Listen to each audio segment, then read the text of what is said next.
दिसायला केवळ कापडाचा तुकडा असलेलं हे पायपुसणं आपलं भाग्य कसे पालटते ते पाहू. यासाठी वास्तुशास्त्राने केलेल्या सूचना पुढीलप्रमाणे.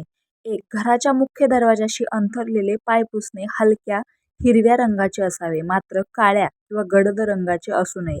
रंग पाहून घरात प्रवेश करताना मन प्रफुल्लित झाले पाहिजे, यासाठी फिकट रंगाचा वापर करावा. पायपुसणी वरचेवर बदलावी. तसे करणे आरोग्याच्या आणि वास्तूच्या दृष्टीने हिताचे असते. तसेच त्यामुळे नकारात्मक ऊर्जा टिकून राहत नाही आणि घरात येणाऱ्या लक्ष्मीला अडथळा निर्माण होत नाही.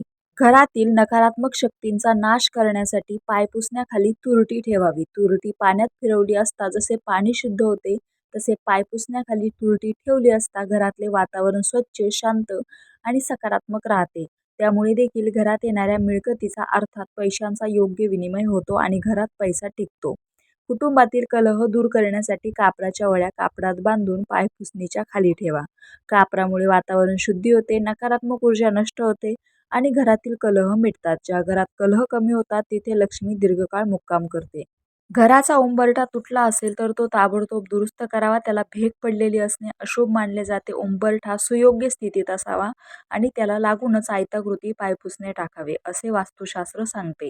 या छोट्याशा पण उपयुक्त टिप्स फॉलो केल्या असता आर्थिक गणिते सुधारतील आणि वास्तू आनंदी होईल हे नक्कीच. रामकृष्ण हरी.